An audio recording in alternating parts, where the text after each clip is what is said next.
Hi everybody and welcome to my new YouTube channel called Cakes and Stitches. My name is Keely, I live in Hertfordshire with my husband and my 3 children, and I love to make things. I've tried all sorts of crafts over the years, but some of my favourite things to do are to bake, to cross stitch and to knit. And so, having thought long and hard and panicked and talked myself out of it for about the last 6 months, I've decided to go for it, bite the bullet, feel the fear, do it anyway, and come on here and make a video about some of the things I have been working on. So I really hope you enjoy it. Hope you like and subscribe if you do enjoy it, and come back for more. And let's get stuck in, shall we? So I have a finished object to share with you first. It is this pattern here, which is by Lizzie Kate. It is the Flip It a Year with Charm for April, and I fully finished this yesterday. So here is my finished piece. A little bit disappointed with the crease line showing up there. However, it's just for Easter for our home. I'm quite happy with it. It's stitched on 14 count blue Ada that I just bought off eBay, nothing fancy. All the called for DMCs. I left off the charm and the word because I just want it to be for Easter, and this year Easter is in March, so April didn't suit. And yeah, really happy with this one. So just a simple flat fold, and it lives just underneath the Easter tree that you can see behind me. So that's my fully finished for this month. I've got a few whips to share with you. They're in no particular order. I'm not the most organised of people, so hopefully I've got everything that I've worked on this month to show you. So the thing that I've been working on most this month, and sorry if I keep looking down, I've got notes down here, is this pattern. It is it's called Perfect Palette in the magazine. It is from Cross Stitcher, August 2020. It's patterned by Emma Congdon. I call it Summer Squares, and I am stitching this on a piece of sparkly 14 count blue Ada. There we go, try and get it all in for you. So as you can see, it's just lots of squares depicting different things that are typical of a British summertime. It's been a surprising stitch, this one, for me. I've been doing it a few years. Thought it would be really quick with all these little squares, but my goodness, each of these squares takes a really long time. So I have adapted it a bit. It should be 6 rows of 5 squares. I've decided just to do 5 rows of 5 squares, because I really want to get this finished soon. So I've picked out my favourites for the last couple of rows, and hopefully next time I see you this one will be done. It's all the called for DMCs. I think that's all there is to say about that one. Sorry if I'm rushing, I feel very nervous and a bit silly talking to my phone like this. Okay, the next thing that I have been working on is also from a magazine. This is a Santa pattern. This is from the World of Cross Stitching magazine. It is issue 340. Loved this when I saw it. Not usually what I would say is my style, but just thought it would be a beautiful, beautiful thing to have out at Christmas time in our home. So started this. This is stitched on the called for fabric, which is a 28 count fabric flare called Snowy Days that I bought from Lakeside Needlecraft. Sorry for the creases, I was working on it just yesterday. I'm trying not cover my face up. So I've got a lot of Santa's cloak done down here and his belt. Started these trees, had an absolute nightmare because on Saturday I realised that all of the blue in this section I had stitched in the wrong shade. So I started frogging that, and I decided to go and work over here a bit more on Santa. So I put this sort of furry bit of his sleeve in and started a bit of his beard. I'm not sure what I'm going to do here. I'm tempted now to leave the trees and just stitch Santa, because I wasn't enjoying stitching these from a magazine. It's really hard to keep track of where I was. If it was on Pattern Keeper, it probably would have been okay.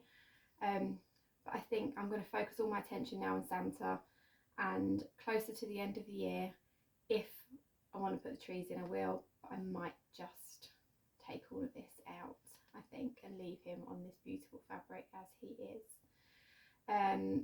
Again, called for DMCs.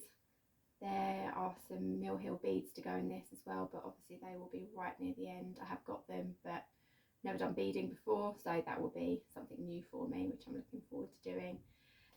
This project has a goal that I'm working on, so I've set myself the target of doing 7 hours per month on this. According to the magazine, it's going to take about 70 hours to stitch in full, and I'd really like it finished in time to frame it for Christmas. So I'm hoping if I do 7 hours a month, I can have it done by October. So far this month I have done my 7, and I'm at 18.5 for the year, so I'm a little bit behind.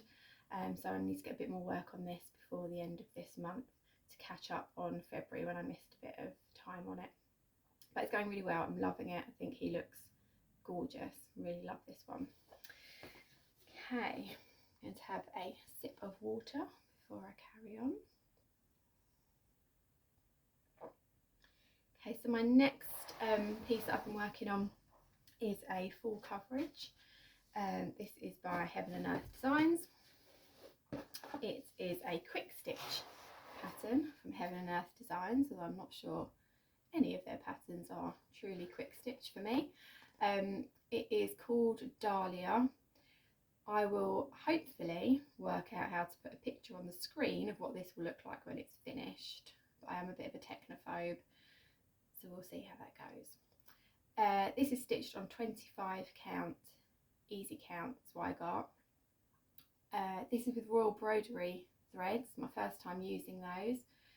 I'm quite happy with them. I'm happy with the colours, the coverage, they're nice to use. And obviously for kitting up a full coverage where you're needing 90 colours, they are a lot more affordable than the DMCs. So yeah, I'm happy with those on this. Stitching this for my little girl to go in her bedroom, and this also has a goal. This project I am aiming for 1,000 stitches per month, with the goal of getting it done for her 10th birthday, which is not this year, it's in 2025. So should have plenty of time. It is stitched 1/1 full cross, and I've just worked this month on getting to this other corner so that I've now got the full width of the piece, and then I'm going to start working down and filling from top to bottom. I've got a few missing stitches around this area because I didn't buy all of the threads in one go. It was just unaffordable to try and kit it up all in one go. So I've got a few little odd, they're called ninja stitches, I think people call them, up here that I need to go back and put in. But yeah, I'm really happy with this. I love the colours in this. I think it's beautiful. I can't wait to have it done. Okay, so back in February, end of February, I was really lucky and I got to go to the Stitch in London Sampler Edition retreat, which was organised by Michelle from Mama Loves You GB, and Stitches and Diamonds, and we got a kit while we were there as part of the retreat package. So the kit is for this reproduction sampler. She's called Maud Mary Dodrell, and she was charted by Michelle from Mama Loves You GB. She had the stitched model of this and the original at the retreat, and it was gorgeous, such nice colours. So I started this one. We all got one of these little bags. It's got a lovely little dangly there with Stitch in London on it. We was able to choose which count of fabric we wanted. So I have gone for the 28 count, and this is Summer Khaki by Zweigart. there we go, just about getting it all in. So as you can see, we've got the letters in these lovely purple, blue and green, and then this sort of cream colour, which is the border and does a little decorative line underneath each row of letters as well. This is stitch 2 over 2. The threads are Weeks Dye Works and Classic Colour Works. I'll show you those in just a moment. Beautiful colours. I'm doing a loop start, which I know is not sort of typical when using variegated threads, but I'm finding I'm still getting my variegation, so I'm very happy with them. I much prefer a loop start if I can. And I'm doing this as a stitch along with one of the lovely ladies that I met at the retreat, Alison. I'm already a little bit behind. I'm going to work on this a bit more today and try to catch up, and we're hoping to have this done within a few months, so not too long, hopefully. The threads I will show you quickly. We have got Classic Colourworks Bean Sprout, which is lovely. We've got a Weeks Dye Works Concord, I believe, which is this purple. This is coming out really nicely variegated. This one, I keep covering my eye up. Really nicely variegated when you stitch with this. Love that colour. We have Corn Silk by Weeks Dye Works as well. Funnily enough, Alison contacted me yesterday to say that she's running out of this one already, so I might need to get an extra one of these.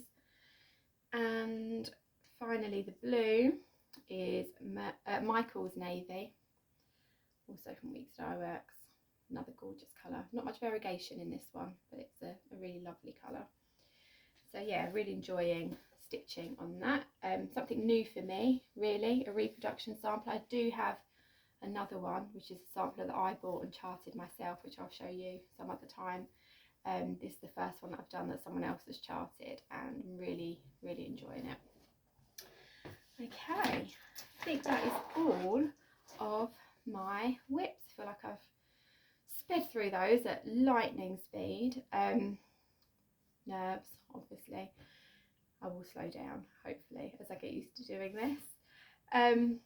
So going forward, my plans for my cross stitch are to continue with my 7 hours each month on the Santa, and continue with my 1,000 stitches each month on the Haid.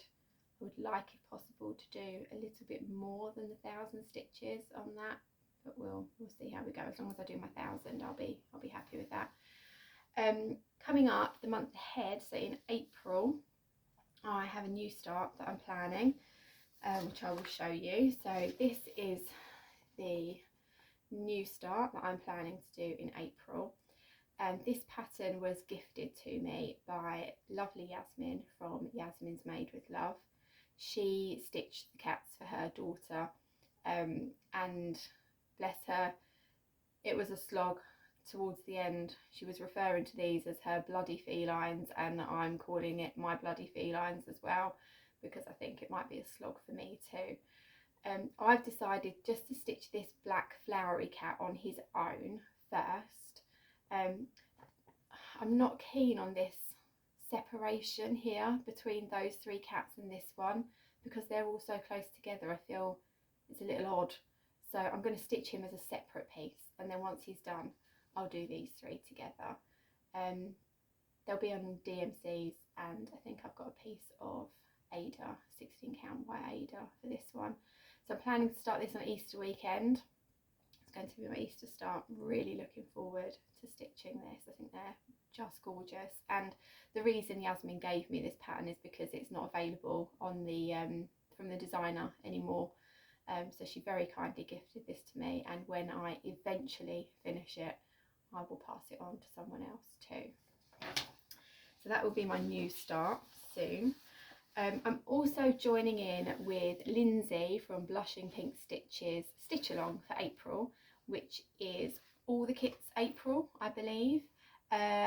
She's got a hashtag for it on Instagram, hashtag All the Kits April. And I'm going to be working on this kit. So it's a Rendell Designs Bothy Threads kit called Age is Irrelevant. I bought this several years ago and started it several years ago. with the intention of giving it to my sister for her 40th birthday.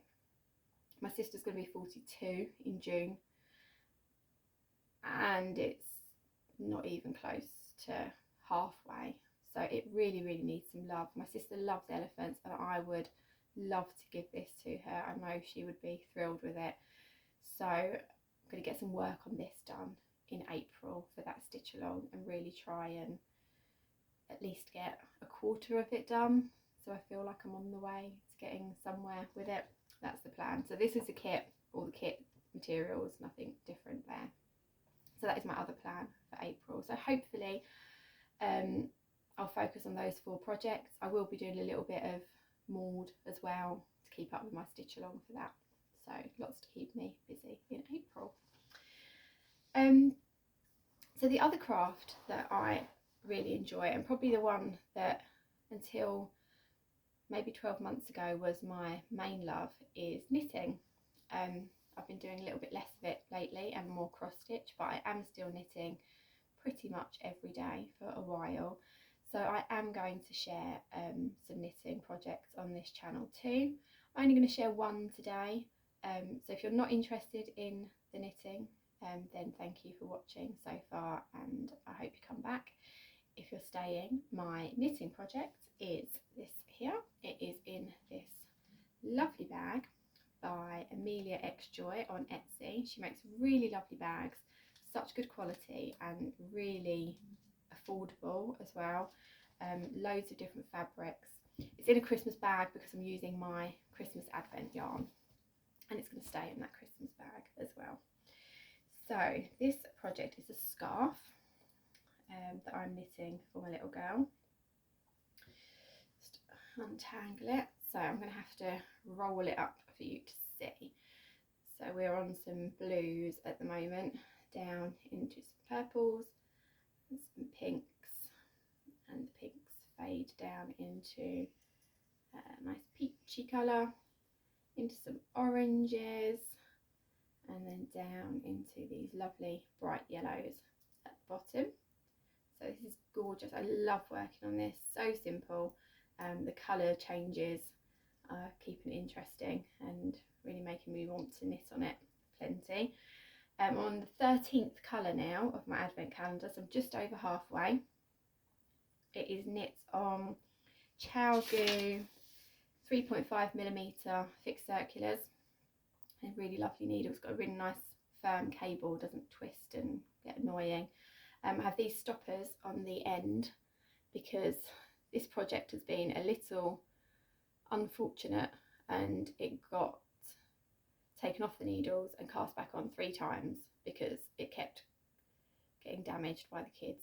They would sit on the sofa and knock it off, and the stitches would fall off. And so I bought these.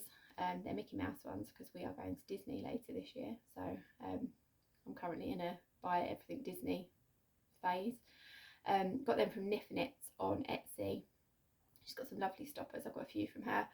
And there's no pattern for this. I was inspired by Kay from the Bakery Bears, who's knit a few scarves like this now, and so I just cast on 100 stitches, joined to work in the round, and I'm just going round and round and round and knitting to the end of the ball. I'm going to get to the end of the little ball, so they're only small, they're 10-gram minis, I should have said. I get to the end of these little balls, and then I just join the next one and carry on until I get to the end. When I get to the end, my plan is to graft the ends together and put some fringing on, so it'll be a nice thick chunky cozy scarf. The yarn is from Giddy Yarns, Helen at Giddy Yarns. It was her 2023 Advent 10 grams. It was a fade. The theme was the Midsummer Night's Dream. Beautiful, beautiful colours, as you've seen. So really happy with that. Enjoying knitting around that each evening. Once I get too tired to count the cross stitch, this comes out and keeps me company for the rest of the evening, keeps me busy. So I've been loving that. I forgot completely at the beginning that part of the reason my channel is called Cakes and Stitches is because I love to bake, and because yarn comes in cakes. So there's that nice sort of blend there between the two things. So my plan for this channel is each week to have a cake with me, which I will no doubt have no time to eat whilst I'm talking to you, because you don't want to see me eating, but to have a cake with me. And I did bring a cake today, which I meant to speak about right at the beginning and I forgot. So here is this week's cake. It is a chocolate and courgette loaf cake from, I think her name's Kira Atwell, My Fussy Eater. She's got an Instagram page and a few cookbooks. I've got her cookbook called We're Hungry on my Kindle. I couldn't find this recipe online, and I'm not sure what the rules are about sharing recipes here, copyright and things, so I've not linked to a recipe. And also I'm not sure that I would. It's nice, I'm going to eat it for sure, but it's not overly sweet. It's like a healthy recipe. There's no added sugar. It's sweetened with apple sauce and the chocolate chips that are in there. So it's not the sweetest cake, and it's a little bit dense. I think it could do with some custard, so I might save that for later and add something to it. But it's nice, I'm enjoying it. I've got plans to make some more cakes this week. I'm making a simnel cake for Easter. Never made one before. I've always wanted to make one, never got round to it. So I'm making one of those, and I'm going to make some Easter egg cupcakes as well. Like a little chocolatey nest with some eggs on top of a cupcake. So I'm looking forward to those, and I'll have to put pictures on my Instagram of those because they will have been eaten by next time I film. Speaking of Instagram, I should have said at the beginning, I was too nervous to remember everything. My Instagram page is at cakes_n_stitches. Love it if you'd come and follow me over there. I'm trying to post regularly, but again, as I said at the beginning, I'm not super organised and have loads of reminders on my phone to remind me of posting things on Instagram and all sorts. So hopefully I'll be posting regularly over there, and I'll try and put my cakes there too. Okay, the last thing I want to talk about today is a book. I also love to read, although my crafts are getting in the way of my reading time somewhat. But this book I read really quickly, and I wanted to share it because I think it's a must read for everybody. So it is called The Midnight Library by Matt Haig. I follow Matt Haig over on Instagram. He's very open about his mental health, about issues he's had in the past. Very inspirational in how he talks about those things. And this book, I feel, is very inspirational. It was so easy to read. Not one of those books that's complicated and you have to overly think about, but so many really strong messages in here about just being grateful for what you've got, for being thankful for the life you're in, for not having regrets. I think there's a really strong message in here about how the choices we make in life can have good outcomes and bad outcomes, and often have a bit of both. And so for that reason, we shouldn't regret them, because when we choose to do something, something bad may come of it, but something good may come of it as well. And we have no way of knowing what would have happened if we made a different choice. So I think it's a book about acceptance, accepting the person we are, the choices we've made, the life we've got, being grateful for that, and just trying to be happy. I'm a very positive person, so it's easy for me to believe in all those things. But yeah, I loved this and I would recommend it to anybody. I've got lots of little notes in here of quotes that I think are really important to remember. And the one that I've bookmarked to share with you is something that one of the characters says, and it's not what you look at that matters, it's what you see. And I think that's a really important thing to remember, that we all have a different perspective on things. We might see the same thing, but consider it differently, and to be respectful of that. So I think it's a really nice message. Yes, I'd really recommend this book if you're looking for something to read. Okay, I think that's it. I think we're done. Thank you so much for watching. If there's anybody out there watching, I'm hugely grateful. Hopefully next time I will speak a little slower and I will be a little less nervous. Happy stitching, happy baking, happy cake eating and reading and knitting, whatever it is you do, and happy Easter for next weekend, and I will hopefully see you all soon. Bye bye.